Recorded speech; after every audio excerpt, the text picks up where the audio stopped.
जय श्री राम।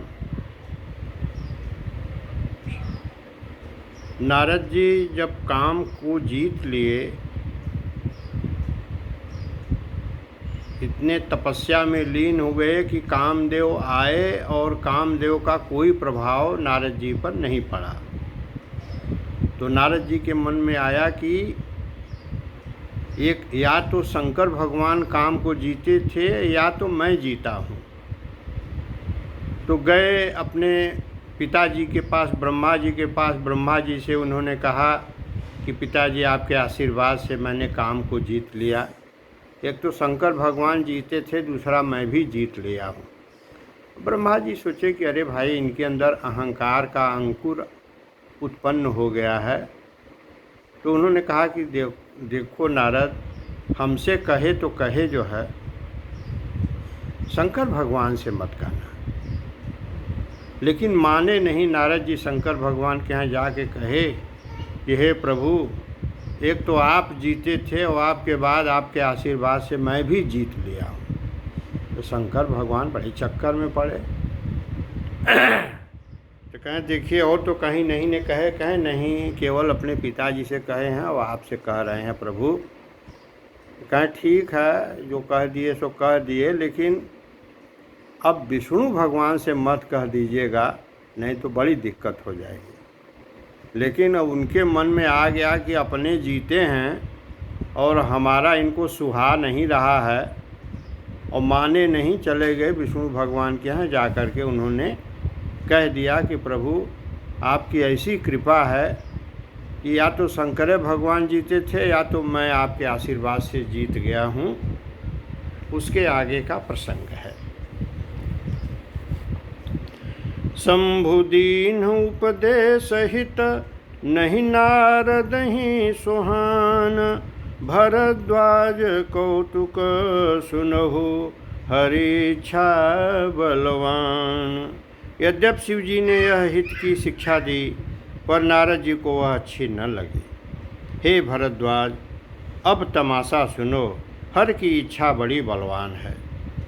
राम कीन्ह चाहें सोई होई, करे अन्यथा यस नहीं कोई। शंभु बचन मन नहीं भाए, तब बिरंच के लोक सिधाए।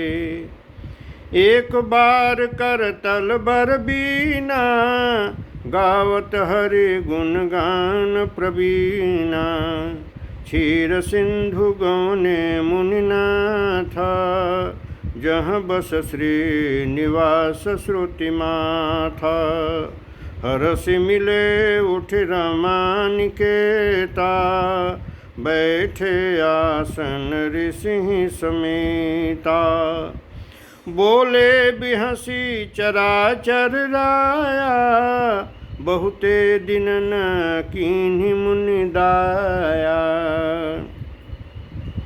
श्री रामचंद्र जी, राम कीन चाहें सोई होई, करे अन्यथा अस नहीं कोई। श्री रामचंद्र जी जो करना चाहते हैं वही होता है, ऐसा कोई नहीं जो उसके विरुद्ध कर सके। शंभु बचन मुनि मन नहीं भाए, तब बिरंच के लोक सिधाए। श्री शिव जी के वचन नारद जी के मन को अच्छे नहीं लगे, तब वे वहाँ से ब्रह्मलोक को चल दिए। एक बार गान विद्या में निपुण मुनिनाथ नारद जी हाथ में सुंदर वीणा लिए हरिगुण गाते हुए क्षीर सागर को गए, जहाँ वेदों के मस्तक स्वरूप मूर्तिमान वेदांत तत्व लक्ष्मी निवास भगवान नारायण रहते हैं। रमा निवास भगवान उठकर बड़े आनंद से उनसे मिले और नारद जी के साथ आसन पर बैठ गए। चराचर के स्वामी भगवान हंसकर बोले, हे मुनि, आज आपने बहुत दिनों पर दया की। कामचरित नारद सब भासे, यद्यपि प्रथम बरज शिव राखे। अति प्रचंड रघुपति कै माया, जहिन मोह अस को जग जाया। यद्यपि श्री शिव जी ने उन्हें पहले से ही बरज रखा था, तो भी नारद जी ने कामदेव का सारा चरित्र भगवान को कह सुनाया। श्री रघुनाथ जी की माया बड़ी ही प्रबल है। जगत में ऐसा कौन जन्मा है जिसे वह मोहित न कर दे। रूख बदन करी बचन मृदु, बोले श्री भगवान, तुम्हारे सुमिरन ते मिटहि मोह मार मदमान। भगवान रूखा मुँह करके कोमल वचन बोले, हे मुनिराज, आपका स्मरण करने से दूसरों के मोह, काम, मद और अभिमान मिट जाते हैं, फिर आपके लिए तो कहना ही क्या है। सुन मुनि मोह होई मनता के, ज्ञान विराग हृदय नहीं जाके। ब्रह्मचर्य व्रत रत मति धीरा, तुम्हें कि करे मनोभव पीरा। फिर भगवान ने कहा, हे मुनि सुनिए, मोह तो उसके मन में होता है जिसके हृदय में ज्ञान वैराग्य नहीं होता है।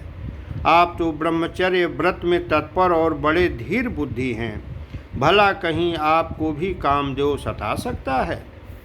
नारद कहु सहित अभिमाना, कृपा तुम्हारे सकल भगवाना। करुणा निधि मन दीख विचारी, उर अंकुर गर्भ तरु भारी। नारद जी ने अभिमान के साथ कहा, भगवान यह सब आपकी कृपा है। करुणा निधान भगवान ने मन में विचार कर देखा कि इनके मन में गर्भ के भारी वृक्ष का अंकुर पैदा हो गया है। बेगी सो मैं डारी हूँ खारी, पन हमार सेवक हितकारी। मुनि कर हित मम कौतुक होई, अवश्य उपाय कर मैं सोई। मैं उसे तुरंत ही उखाड़ फेंकूंगा, क्योंकि सेवकों का हित करना हमारा प्रण है। मैं अवश्य ही वह उपाय करूंगा जिससे मुनि का कल्याण और मेरा खेल हो। तब नारद हरिपद सिर नाई, चले हृदय अहिमित अधिकाई। श्रीपति निज माया तब प्रेरी, सुनहु कठिन करनी तहि केरी। तब नारद जी भगवान के चरणों में सिर नवा कर चले। उनके हृदय में अभिमान और भी बढ़ गया। तब लक्ष्मीपति भगवान ने अपनी माया को प्रेरित किया। अब उसकी कठिन करनी सुनो। बिरचौ मग महु नगर तहि, सतजो जन विस्तार। श्रीनिवास पुरते अधिक रचना विविध प्रकार। उस हरिमाया ने रास्ते में 100 योजन 400 कोस का एक नगर रचा। उस नगर की भांति भांति की रचनाएं लक्ष्मी निवास भगवान विष्णु के नगर बैकुंठ से भी अधिक सुंदर थी। बसहि नगर सुंदर नर नारी, जनु बहु मन से जरति तनुधारी। तेहि पुर बसई शील निधि राजा, अगणित है गए से न समाजा।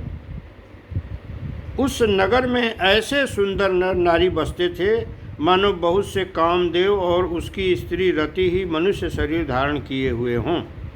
उस नगर में शील निधि नाम का राजा रहता था, जिसके यहाँ असंख्य घोड़े, हाथी और सेना के समूह थे। सतसुरेश सम विभव विलासा, रूप तेज बल नीति निवासा। विश्वमोहिनीता सुकुमारी, श्री विमोह जिसु रूप निहारी। उसका वैभव और विलास 100 इंद्रों के समान था।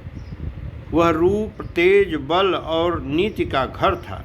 उसके विश्व मोहिनी नाम की एक ऐसी रूपवती कन्या थी जिसके रूप को देखकर लक्ष्मी जी भी मोहित हो जाती। सोई हरि माया सब गुण खानी, शोभाता सुख जाई बखानी।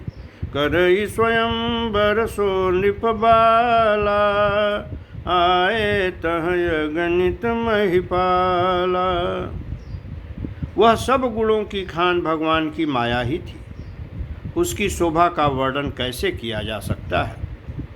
वह राजकुमारी स्वयंवर करना चाहती थी, इससे वहाँ अगणित राजा आए हुए थे। मुनि कौतिकी नगर तहि गयो, पुरबासिन सब पूछत भयऊ। सुनि सब चरित भूप गृह आए, करि पूजा नृप मुनि बैठाए। खिलवाड़ी मुनि नारद जी उस नगर में गए और नगर वासियों से उन्होंने सब हाल पूछा। सब समाचार सुनकर वे राजा के महल में आए। राजा ने पूजा करके मुनि को आसन पर बैठाया। आनि दिखाई नारदहि भूपति राजकुमारी, कहूँ नाथ गुण दोष सब यहीं के हृदय विचारे। फिर राजा ने राजकुमारी को लाकर नारद जी को दिखलाया और पूछा कि हे नाथ, आप अपने हृदय में विचार कर इसके सब गुण दोष कहिए। बाकी कथा कल। जय श्री राम।